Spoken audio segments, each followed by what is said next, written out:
Welcome once again to the marvelous world and marvelous talk. We are not feeding off of your magic, but we are here to discuss what's going on in the world of WandaVision.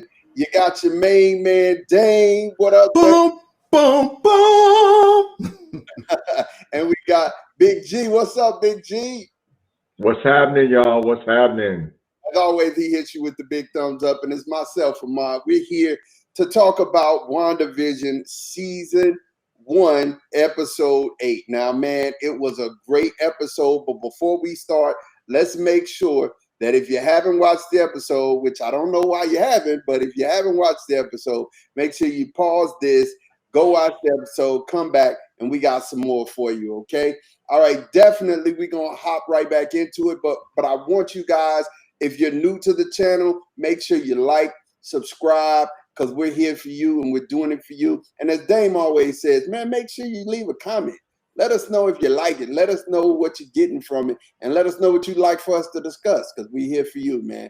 Definitely this week, when we got into episode 8, we started to see, just where we picked up last time with Agnes revealing that she was Agatha Harkness, and we have Wanda in the basement, and then we go to this like background story of Agatha, and I'm gonna get into that. But one of the things that I definitely wanted to say is that you expected to see the Scarlet Witch, who we know as Wanda. We expected to see her with her powers and it be this big knockdown drag out, or she couldn't.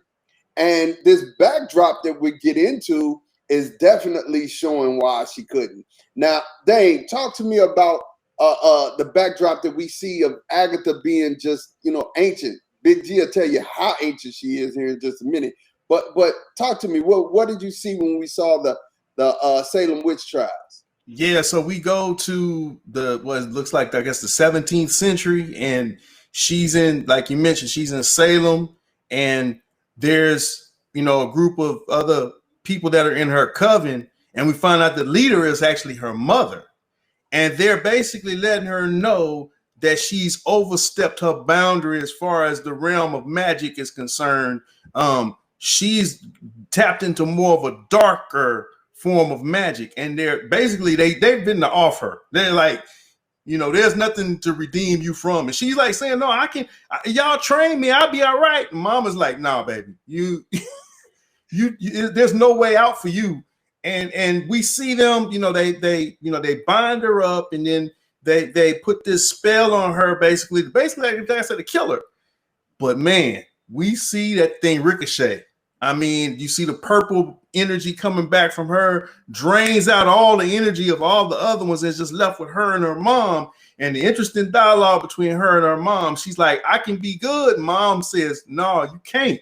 And so ends up, she takes Mama out. And what's interesting, the brooch that we kept seeing that Agnes wears, that was actually her mother's brooch. Her mother was the leader, and she ends up taking that brooch. So I think that was really important for us to see.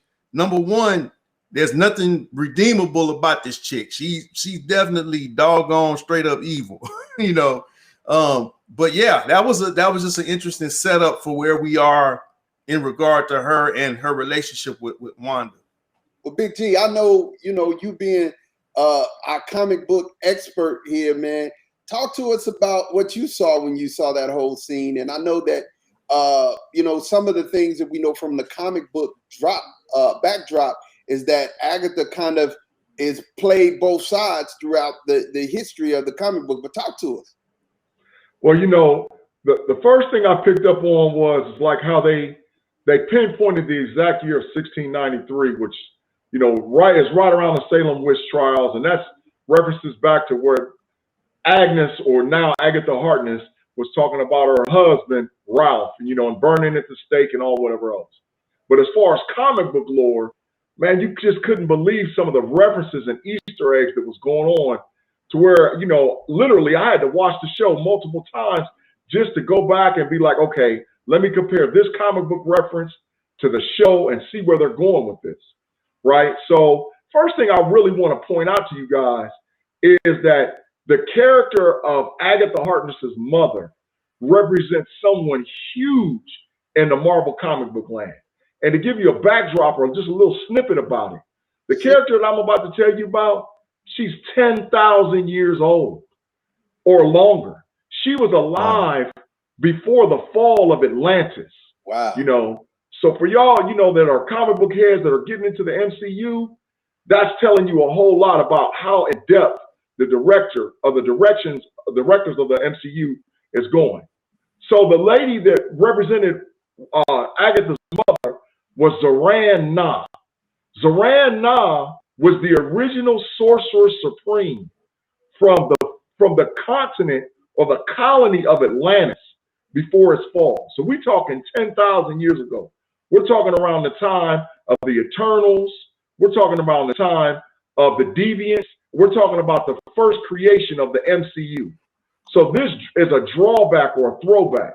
So that's going to lead to, in my opinion, everything from giving us reference points for the upcoming Eternals movie all the way to start talking about Submariner, Namor, and the fallen continent of Atlantis. That's dope, man. That's dope. So then we come from her backdrop, and then she's just kind of like, you know, toying with Wanda at this point, in my opinion. She's kind of like, your magic don't work. Don't try to read my head, because she was getting in her head, trying to get in her head, and she was like, well, you can't get in my head. And then she was trying to use her powers, and then she told her, hey, if you see those little relics up here, that means that the only person's magic that works in this room is the person who casts the spells for this to work, and not your magic. In other words, yeah. She was schooling her. She was schooling her. And all throughout this episode, you see Agnes or Agatha Harkness taking Wanda to school. Like, you know, this is what she's doing, right? So here we are at the set where she takes, begrudgingly, she takes Wanda's hair out, opens this whole door, and Wanda didn't want to go, but she reminded her, I got your kids in the basement, like the old Biggie reference. You know what I'm saying? I got your kids in the basement. You know, kind of like what happened to Larry Brown. I mean, the quarterback of the Steelers when, you know, we were playing the Cowboys for the Super Bowl. But I won't go there, Big G. I'll just leave that one alone. So we come into this first room of trauma, and this first room of trauma for Wanda was where her family was. Her parents, who we know as her parents in this show, but may not be her parents, and I know Gia get to that later, are they're you know, this is where the you see all of the sitcoms come from, because her family watched the sitcoms. So they're here in the middle of this room, and this is the first traumatic experience. D, what did you see when you saw that, man? Talk to me. Yeah, so that was interesting because one thing about this whole show that was interesting was just that we never saw the background of Wanda's, you know, her family life. We've heard mention about her parents and them dying, but what we got out of this first scenario with Wanda being taken by Agnes to her past was just how much love was in her family. You know, her mother's preparing a meal, and the dad comes in with a box full of these old TV shows, sitcoms. We find that Wanda's favorite one was Dick Van Dyke. So they're getting ready to sit down as a family and watch these shows while war-torn Sokovia is outside. You got cats shooting in the streets and just going buck wild. But that one was interesting. They did not allow that to deter them from having their family time. As horrible as everything was going on. And then, of course, we see the devastation of the Stark smart bomb hit their home. And man, and it was interesting. Now, we've always known from Age of Ultron and some of the other movies that she said that her and Pietro were trapped there for 2 days.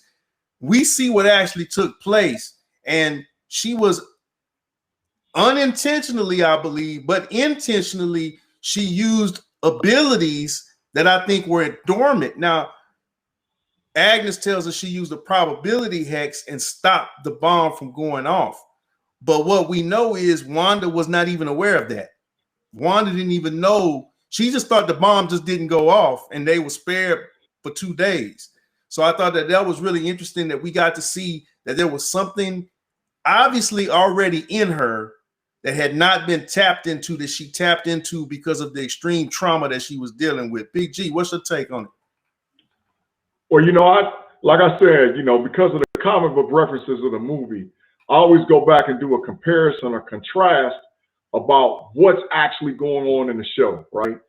So the first reference point was, like in that scene, but right before that scene when Agatha Harkness was telling her about transmutation spell, an incantation spell, and mind control spell. And she kept making those reference points to try to go into that setting or draw back on her trauma to where her power might have first showed up, right? So like Dame said and like Ma said, the mention of the sitcoms and, that gives us throwbacks all the way to Avengers Age of Ultron, gives us throwbacks to Civil War. You always see if Wanda's not looking at the television set, there's something traumatic going on around her.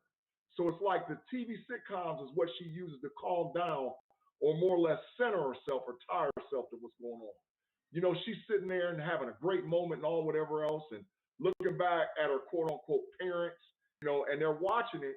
And all of a sudden, like you said, boom, the bomb goes off. So the part that was just like real interesting is that when she went to reach out to the bomb based on a quote from the show she was watching, that was all just an image or a dream. Some kind of way, there's a power or something that stops because right at that very moment, Agatha pulls her out, right? And so with that power, we don't know what that is. Now, I got a theory on it. I'm thinking that what it is a twofold deal. I think that Wanda Maximoff is definitely a mutant. And that's the first tie that you're going to actually see her telepathy or telekinesis powers show up. But it also has something to do with just a bigger concept. And I think that's the direction that the MCU is moving to, where they're saying this Scarlet Witch character, which is now wrote in the comic books, is a character that's been around from the ancient times. And they're saying it's been passed from generation to generation to generation. And that in the comic books, Wanda Maximoff's mother was the Scarlet Witch prior to her. And in the comic books, Wanda Maximoff's father is Magneto. So can you imagine combining one of the most powerful Omega level mutants in Magneto with the enchantment of the Scarlet Witch and making one person? Oh man, this girl powerful. Is on something. She's like super duper powerful. Yeah, definitely, no doubt, definitely. And so you see Agnes or Agatha, excuse me, at this point, kind of saying, "Hey, yeah, this is cute, but that's not it." And you almost allowed a gift to fall by the wayside. So that was it. See, here's something that, and I'm going to go back to this again. I'm going to reference this again. But you have to pay attention to dialogue. They're not wasting anything. Jack Schaefer, Kevin Feige doing an excellent job of writing and directing and putting this thing together. So they're not wasting anything. She was like, "Yeah, that was cute, but show me the big guns." So now we go into the next phase of what we see, and that next phase of what we're seeing is her at Strucker's compound. Now, her being at Strucker's compound, I mean, it's a lot here. It's a lot to unpack. Just we could have made a show on this one moment all by itself. And definitely we would have been justified and you guys would have watched because there's so much there. So we have her walking into the room and she's like, Agatha asked her, she said, "Hey, you signed up for this?" She joined a super anti-terrorist group to strike war against the world. There it is. So now we're seeing her walk into the room, this average person, but she don't walk out like that. Now, Dane, talk to me, man. What is it that you saw immediately? Because there's so much in here that I want to talk about, but I'll throw it over to you. What was interesting of all of the scenarios that Agnes made her relive, that was the one that she did not want to relive. She was like, I don't want to go back there. So obviously it did something to her that just definitely changed the fabric of her existence as a person. They put her through hell, her and her brother. Ain't no telling what all they did to him. But the interesting thing is they tell her, the people from Hydra, because these are people from Hydra that are working with Baron Van Strucker. They have Loki's scepter. They tell her to go out. They put her in this room with the scepter and they tell her to touch the scepter. Now, there's two trains of thoughts that I've seen going around on the internet about people in this particular scene. People are saying the first theory is that she used telekinesis for the mind stone that's in the scepter to come to her. But the other train of thought, which I believe it happened, is that scepter on its own, because you have to think all of the Infinity Stones have a living component to them. They was released at the creation of the universe, is what Wong told us in the beginning of Infinity War. He told the story of the Infinity Stones. So these things are living entities, right? Right. I believe that it like with the expression "real recognize real." I think that's what happened with the Mind Stone. It's like, oh, I'm home, and it made its way to Wanda. And when she makes contact with the thing, it reveals in the yellow essence of what the stone is, and we see her seeing a future manifestation of herself in the full-blown Scarlet Witch attire. So. And whatever happened that was like Big G said, whatever mutant gene that was already in her, man, the stone just amplified that times a billion. You know what I'm saying? So right at that moment, like when we were watching the show, I told my family, I'm like, man, they changed the whole MCU with this one scene, because we have literally seen the beginning of mutation and in action. And so ultimately leading to what you see on my shirt, the X-Men. So to your point too, G, and you're gonna take this, but to your point, if you think back, that's why I said everything connects to everything. You're saying that the stone is thinking, well, if there was a scene in Age of Ultron where Tony throws up the diagram of the stone, and he said, what does this look like? And Banner's like it's thinking. So definitely if the stone was thinking, then and it connected with what was inside the mutant ability inside of Wanda, well then yeah, and then you had to think about it. There's another thing, that's why I said pay attention to the conversation. There's another thing inside of the conversation that I saw when Visions told Wanda, hey, you're made up of the same energy that's in my head, right? That wasn't by chance. So, definitely, G, what did you see when you saw that? Well, this particular scene of the show, I probably went back and watched like 20 times, because like Dame and Mod have said, this is a pivotal point in the MCU that's going to give us backdrop and material that we'll probably use for all of Phase 4, right? So watching the scene and over and over and over again, I'm leaning towards the theory that Dame's saying that it was drawn to her, but because of this reason, and it's basically from the comic book perspective of it, right?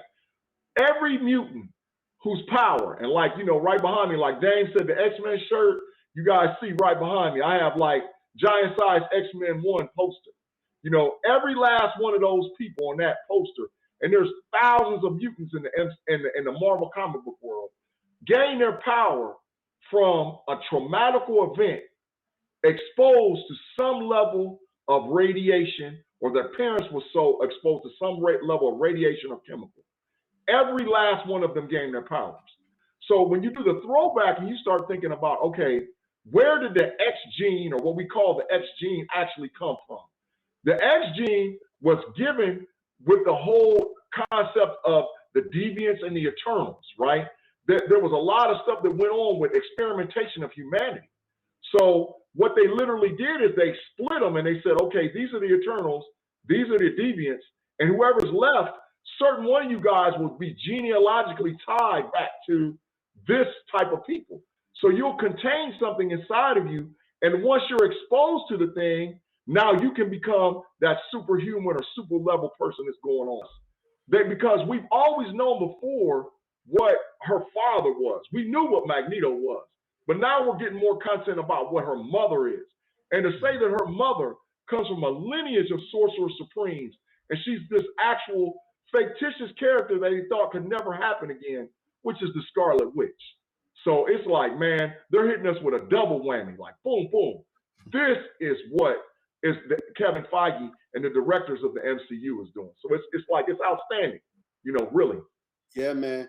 Yeah, man. So as we continue to kind of move through this episode and in this episode of trauma, just definitely dealing with the things that have happened to Wanda. And at this point, Agatha's just trying to find out the source of how she did this, because the way that things was done is she was talking about Wanda's magic is so great that people even on the outskirts of town, she would put them on autopilot. And she was like, how did you do it? So she's like, okay, all right, I see this. Now, right after that, you go through the next door, and the next door you see is her in the compound during Civil War. And what's she doing? Just like what Dame said, she's here, she's watching the sitcoms because it gives her peace. It calms her down, right? And so you have Vision come in, and Vision sits down. So this is kind of an awkward situation, kind of like two teens falling in love. But G, tell me what you saw when you saw this whole portion of the traumatic event relived in front of us. Well, I definitely saw the building of the relationship between two individuals, But the issue was, like we keep talking about, she keeps going back to this fictitious place to check out a reality. Now, I'm a counselor by trade, so what I'm seeing is here's an individual that has post-traumatic stress disorder, top level, top high, and so with her having PTSD, the only way she can actually deal with all of her trauma and all of her stress and the whole disorder is to go to a fictitious place where everything is perfect, right?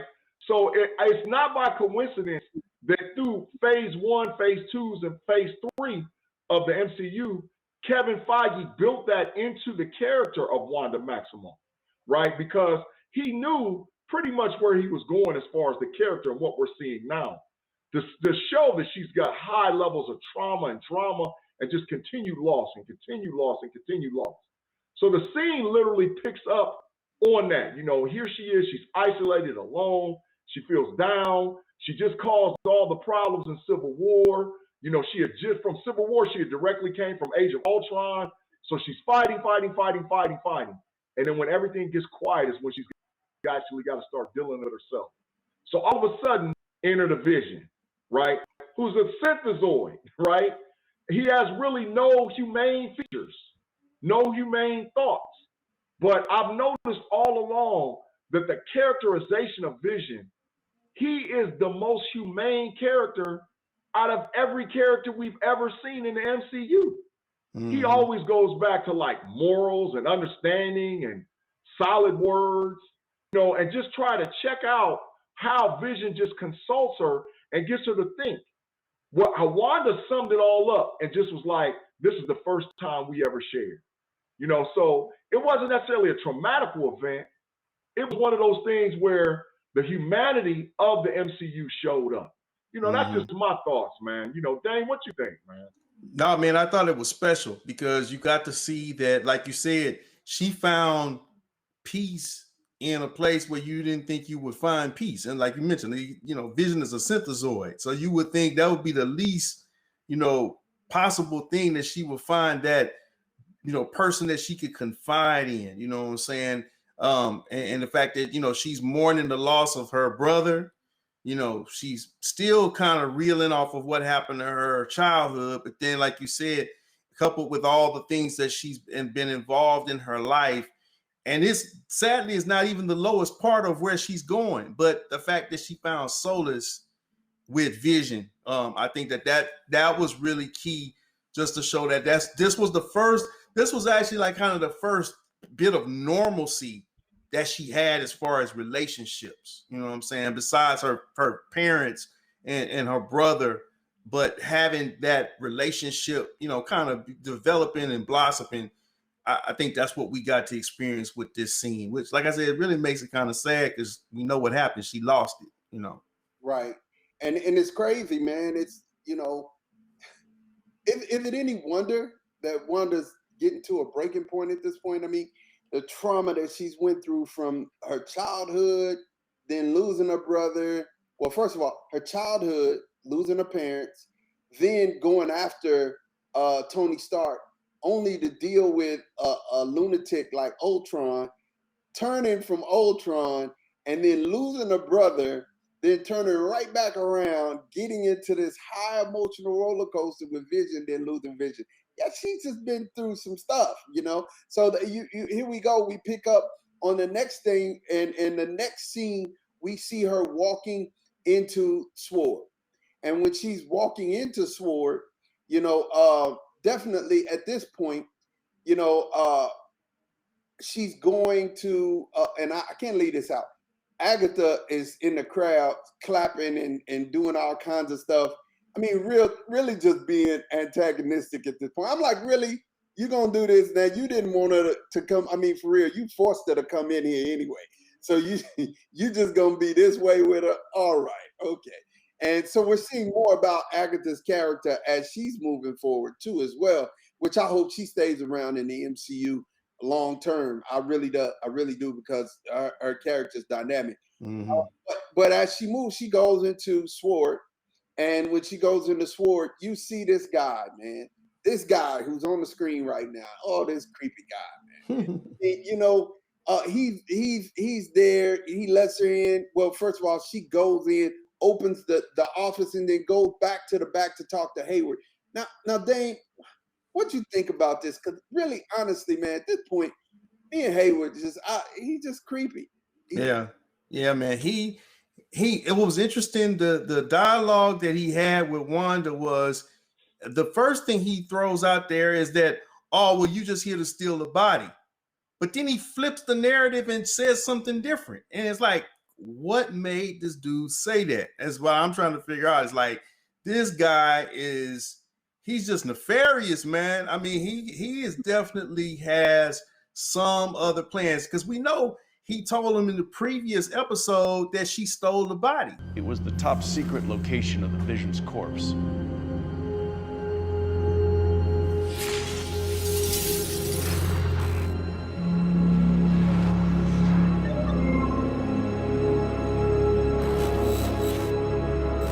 When was this? 9 days ago, Maximoff stormed our facility, stole the Vision's body. But we see that did not happen.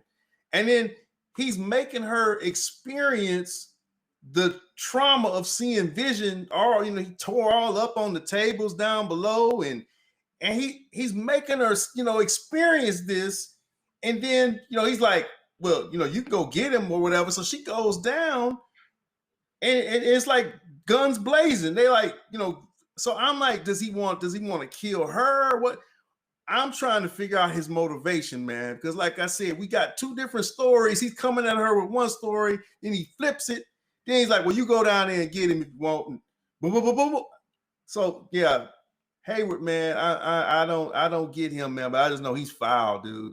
He's foul. Big G, what you think of that dude, man? Man, I've had the conspiracy theory all along about Director Hayward and who he is and what he represents. I've said, I've called it from the beginning. If he's not the Grim Reaper, he sure enough is the characterization of the Grim Reaper. And like Sword, the body or the entity that's hidden inside a Sword is probably AIM, Advanced Idea Mechanics. That might be the whole reason why they changed the sentient weapon, because they're trying to do something with try to protect their Earth, but also for them to the Earth realm itself just had to deal with Thanos and all his cronies. So he's evil as all get up, but I understand, from the characterization where it's coming from. Now the couple of things that I saw, man, was like, that whole thing with, now at this point we know that Wanda Maximoff is like extremely powerful. Y'all, we saw Wanda Maximoff and Thanos go head to toe. And if it wasn't for Thanos sort of like curring out and cowering out, Wanda would have finished Thanos off by herself. She didn't need no help. Thanos was up out of here, And so, at that point, we know that she's powerful. And we also know that she's a huge telepath, right? Because in the scene, You know, you see her talking, and she's reading everybody in the scene to the point to where she looks up at the camera. So she knew that there was somebody watching her because she was reading their mind and thoughts. But the most sinister thing about it is, how come she can't read his thoughts? You know, because if this guy is really as evil as what we say, she can't pick up on him. And that's just bananas to me that she can't see that. That's a little comic book thing, and that's what another like evidence thing that's showing me that he's the Grim Reaper. Because the Grim Reaper, that was part of his power base, his power set. He couldn't read his mind. That's what made him powerful. You know, he could also bring people back from the dead. You know, so then you see her drop down to the, you know, with the little conversation goes on between Director Haywood and Wanda, and then you see her drop down. Now that drop down scene, for all you comic book heads, that was a callback to West Coast Avengers. I think it's number 56, issue 56 or 57, where you see Vision disassembled. There's an actual comic book picture that's out there on the web that's circulating where you see Vision in a lab and he's completely taken apart. You know, so that's the callback. Yep. Right, yeah, that's the callback, you know. And so she, you know, she's on his head. I can't feel you. I can't feel you. And, you know, that was like she's saying he's dead, but all I really want to do is just bury him. All I want to do is just have some closure, you know. Yeah. And it's almost like he was trying to egg her on to use something to try to get this Vision synthezoid back online or back going. You know, so that was like a huge part. And then, you know, we'll talk about probably the whole walk to the car and all of that. You know, that was just like a trip. But like I said, you're seeing a lot of deep cut comic book callbacks, you know, to where they're showing you where they're pulling from the Marvel world, like people like me, that what we know from reading and collecting and all whatever else, but they're definitely pulling it into the MCU. So outstanding, you know, outstanding what I'm seeing so far. Yeah, and this goes back to my original statement that I made to you guys earlier, where I was saying always pay attention to dialogue. Pay attention to dialogue. That's important because here the callback that Big G just made when she was down and she dropped and she felt Vision. She said, "I don't feel you." That's been a common theme of theirs. I just feel you. I just feel you. Here you go. You have this dialogue being passed from movie to movie, scene to scene with these two characters. And you see, like I said, you see it a lot inside of the MCU. So the fact of the matter that what G just said and you brought out, she couldn't read his thoughts. Well, that sounds kind of like Agatha at this point. She couldn't read Agatha's thoughts. So, you know, for her not to be able to read someone's thoughts, that's a clear indication that there's something else going on with this person. So now we see Wanda walk to the car. She looks over at her passenger seat. There's this card there that says, you know, a place to grow, and it looks like this is from Vision. And she walks and there's this. She drives into Westview. She sees some of the characters inside of Westview, and you know, definitely she gets to the house site. Now, there's some other things that we want to get into about the house site, but for this purpose, we're talking. You know, she's overwhelmed with grief. So you see this just eruption out of her, and you see her powers just begin to flow, and just she builds everything inside of this universe, inside of this town. She just builds a whole town. And that kind of was reminiscent to me of the Phoenix. That's what I thought about automatically. Dave, what was it that you thought about when you saw this scene kind of transpire and take place? Yeah, so that was interesting when she came into the town, how we got to see some of the people in the earlier episodes of WandaVision in the Hex. You saw them in Westview. So I thought that was really interesting that they made sure we saw Herb, and I forget the other dude's name that's married to Dottie, and then the boss's wife in the first episode. They specifically showed those people. So I thought that was interesting that we finally got to see these people were actually. I mean, we saw it on the wall when Agent Wu was doing his investigation, but to actually see them in their day, even the mailman, if y'all notice, he was actually a pizza delivery man. So yeah, man, I thought that was really interesting. Just the anguish that poured out of her when she realizes, man, this is the life that I could have had. And I think that's when she hit rock bottom. That's when she hit that place that Agatha is curious to find out what she did when she was in that place of emptiness and nothingness. We got to see it in full-blown manifestation. I mean, and then you see, interesting enough, you see the yellow of the Mind Stone make the fake vision that's in the hex. So, man, just to see how powerful she was, man, that from her anguish. And, sometimes when people go through things, they can do stuff sometimes and not know how they did it. And I think that's what we got to see, with her going through this, that all this power emanated out of her anguish and her just trauma, just downright devastation or loss that she just experienced. And it was something, man, just to see, what happened to her. But yeah, definitely rock bottom for her at that point. Yeah, I seen a lot, man, during that particular scene. I mean, first of all, like I said, I'm master conspiracy theorist when it comes to the MCU. So I think that whole deed to the land that Vision owned and all whatever else, nah, that was set up because she would have known about it prior to. She would have known about Westview. She would have opened that up and seen it and all whatever else. But like, as you see her drive to the place from off the highway into the town, she doesn't recognize anything about it. Because remember, she's a telepath, right? So she's actually reading people as she goes through there. She's almost getting their backdrop stories about what's going on with them and all whatever else. And I know that she also picks up on the fact, at least what I saw from that scene, was there was a lot of still hurt and grief going on with people there.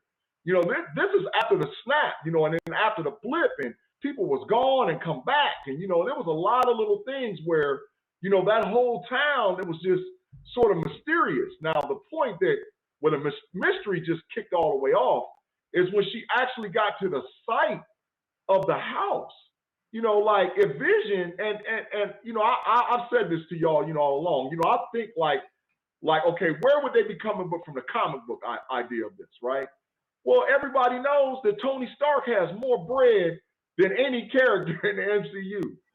So if Vision actually wanted money to be able to do something for Wanda and have something set aside, why would it just be an old abandoned lot that looked like a house burnt down and tore down? And then even more so, why would in the basement of the house next door it'd be like the most creepy, sinisterous place that ever existed in life that Agatha Harkness is now dwelling in? It's got incantations and relics.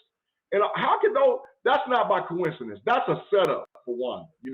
Once again, and I think that's once again that there's a bigger character outside of Agatha Harkness and outside the director of SWORD that's trying to get something out of her. I'm still believing it's all about the big bag. There's somebody big that's pulling on Wanda, because whoever it is, and just like how we are now learning to understand, Wanda Maximoff is real powerful, right? Wanda Maximoff is the Scarlet Witch. Wanda Maximoff is a Nexus being. So if she's all of those things, there's somebody pushing the strings.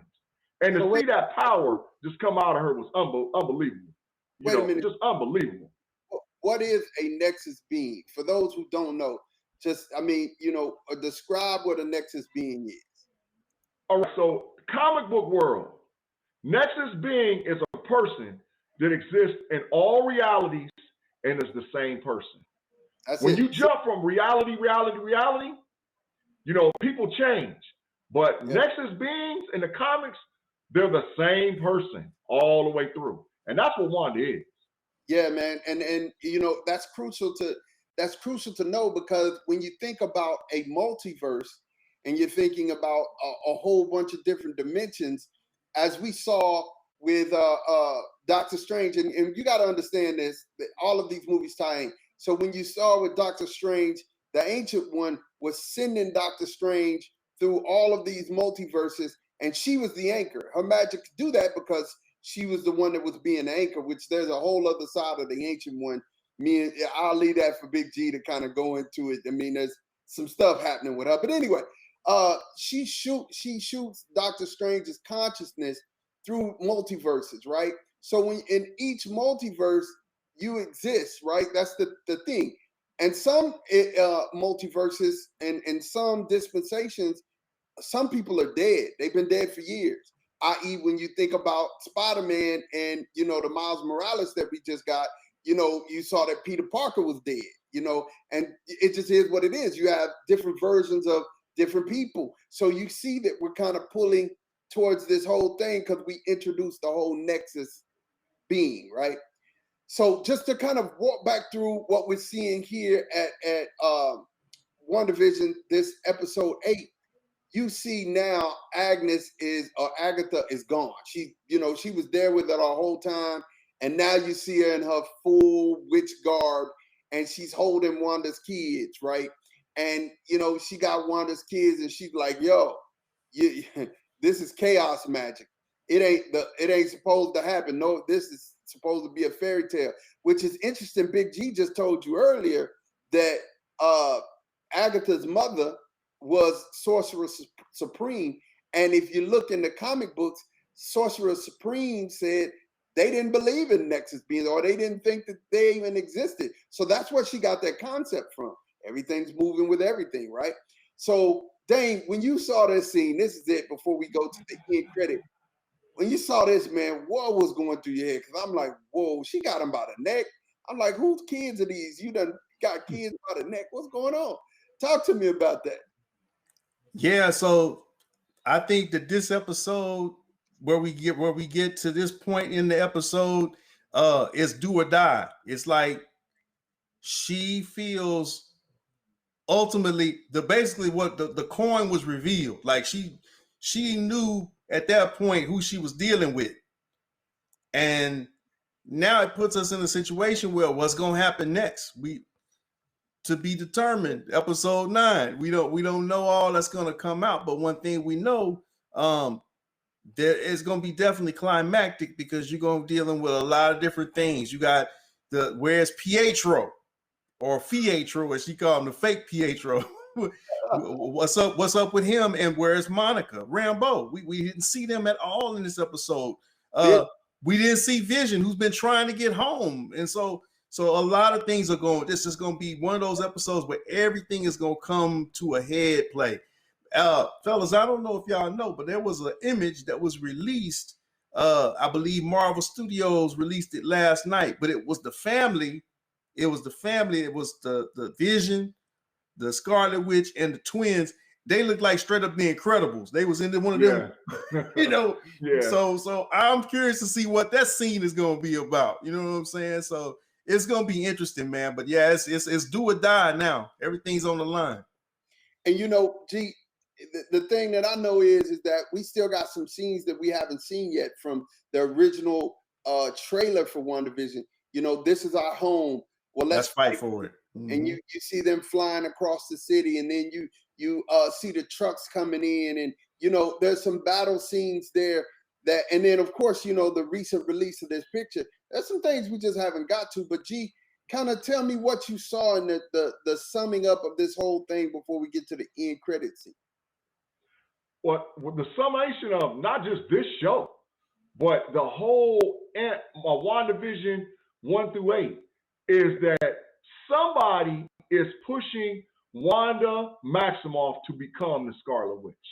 Whether it's chaos magic and Agatha's going to try to suck her dry, but chaos magic like how she did those other witches in the scene we saw at the beginning of episode 8, or to Director Haywood trying to push her to get something from her, to use her, maybe like a battery or something like that, to where the big bad has just been laying the foundation all along to get her.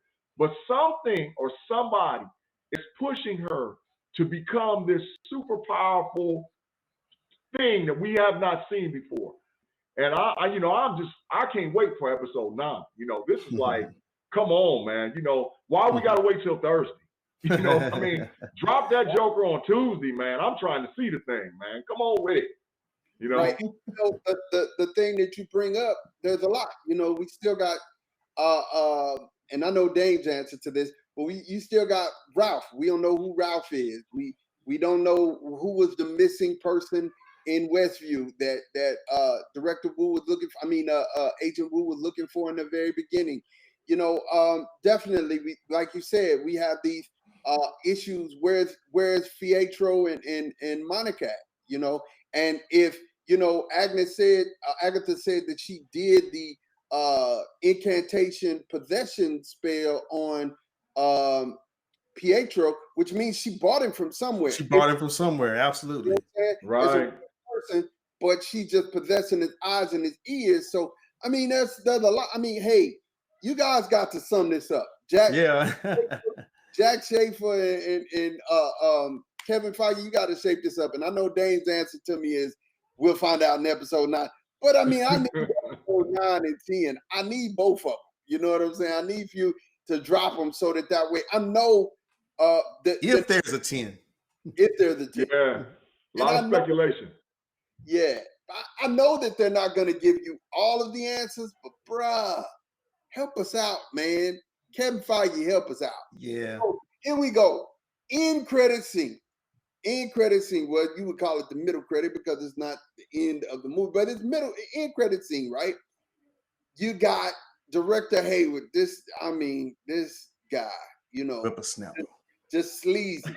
And I'm with the theory that we might have the Reaper here, but he takes the energy from the plane and jumpstarts what we see is the White Vision. Now, Dane, talk to us a little about that, man. So what we see is Hayward has already said that they're going into the hex. There's all guns blazing, they going in. But what we see in this particular scene, the cut scene here, that they're using the energy that they had from the Star Tech missile, or the drone they seen, an 80s style drone that he weaponized to take Wanda out. The energy that was still wrapped around it, which is amazing. That energy is still on that drone. As long as it's been out of the hex, that energy is still on there. But they use that energy to supercharge this thing called the White Vision. And so, yeah, man. So that was really interesting that they used the energy from that drone to create this White Vision, which we see it looks like Vision, but it's not him. It's all white. He's got white eyes, but we see him in a totally different. He looks at his hand like I got hands. Like he's totally an automaton. Synthezoid for real. So what he's gonna be doing next week, we don't know, but he's active. He's on the scene. And what about you, G? Talk to us what you see with the White Vision. Man, I'm just going to be honest and blunt.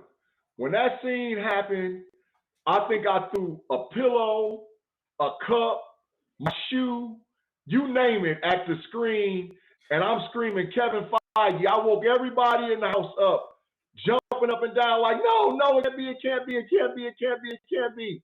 But it was, because that was like a huge piece for me as being a comic fan to actually see them bring the White Vision to the MCU reality, man. White Vision, for you guys that don't know, took on a whole new concept about what Vision is, what he can do, him being a Nexus being, because the White Vision can actually make portals and walk into different dimensions. He doesn't have any personality. He's this base program, which, hey, we might see something about some Ultron with this last thing, because remember, that's what Ultron was talking about. His perfect self, maybe it would have been this thing, but that that set up the storyline of Wonder Man. That set up the storyline of the relationship between Wanda and Wonder Man. That set up the West Coast Avengers. That set up leading to the House of M and Avengers Disassembled. These are comic lines that are like canon, and to have a character who's been reformed in that canon to come to life in the MCU, done. Double thumbs up for that. Kevin Feige, man, come on, man. You doing the thing. When I seen light-skinned Vision, I was tripping. I was like, here we go. We got the light skinned version of Vision. Even got the pretty eyes. I'm like, man, what's going on? It's like the old 80s show, The White Shadow. We had the white. Yeah. Yeah. So the thing moving forward that I see is just it's a whole bunch of climatical things that have to happen here, and we not really speculating a lot, but they keep making mention of the fact that he's made of vibranium, right? And we know that we're going to get a big reveal here, so it gets my mind thinking Magneto, and of course Big G had been talking about this whole time. I'm still wondering how, because part of my thought and my theory is I'm not all the way convinced that Agatha's evil. I'm not all the way. Now she was evil in the very beginning, but then you have this thing that Marvel loves to do. These anti-heroes. You're starting to see a lot of those starting to surface, right?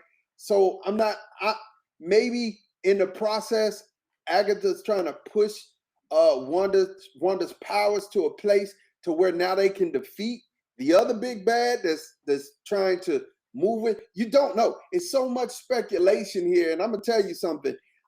After watching this episode, I felt like I just swung at a curveball and missed. You know how when Bugs Bunny would throw the ball and then they swing and they just spin a whole bunch of times to be One, wound two, up. three, you're out. 1, 2, 3, you're out. Yeah, that's how I felt. I was like, this whole time he had us going, and he was really had us thinking outside of the box. And it may not even be none of what we thought, it may not be none of that. But hey, that's what we're here for. That's what Marvelous Talk is here for. He sure enough gave us a whole bunch of content. So thank you. Now, what we do want to do as we're leaving you guys, we have 2 new shows that we're doing here through the Marvelous Talk arm. The first one, Dame is I'm gonna let Dame talk to you about that. It's definitely his segment, and then I'm gonna go ahead and let Big G talk to you about his. But here we go, Dame. Tell them what they're about to get, man.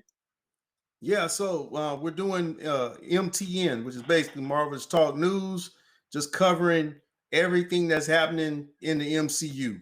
All of the happenings behind the scenes, rumors, leaks, things that we hear that are on the pipeline. So we're bringing that to you on a weekly basis, just giving you little tidbits of, there's always something going on in the Marvel world, but we're bringing the things that we find most interesting, that we feel is fitting for our fans of Marvelous Talk. So be on the lookout for those. I'm excited to be bringing it to you, and we got some good stuff coming up on the horizon. Yeah, for sure. My cohorts or co-hosts and peers and all, everybody I deal with always tells me I'm the walking encyclopedia or the PhD of Marvel comic book land. So, just to help enhance you guys' viewing pleasure, what you're getting out of this, it would not even be fair if I let this information just sit. So what I do is I bring you a show called The Rabbit Hole. And The Rabbit Hole takes an in-depth look at characters that are being placed on the big screen for the MCU and give you a comic book backdrop of who they are, what they can do, and what they cannot. So this is to enhance your viewing perspective of Marvel and just give you an in-depth view of what is actually going on. So, the Rabbit Hole is all about conspiracy, the blue pill versus the red pill. So my question to you is, how far do you want to go down the rabbit hole? Hey, and I'm be honest with you. Some days I don't want to go that far. So, but I'm gonna tell you, when I tell you Marvelous Talk, you're definitely gonna go to a place that no one has ever gone before, because he can take you there. He can definitely take you there. He has a lot of knowledge in comic books, and it's something else. You're talking to a guy. You're talking about a guy who definitely wants to own his own comic book store. So when I tell you the guy got it, the guy got it. But I thank you guys for tuning in to this week's episode of Marvelous Talk. And we're going to have some more. We'll be back here, same time, same channel on next week. Make sure you keep it locked. and tune in. Hey, and like Dame always says, if it's something you want us to talk about, make sure you just reach out to us. We'll definitely do that without a shadow of a doubt, and we'll address it. But from now, man, we out. Check us at HQ.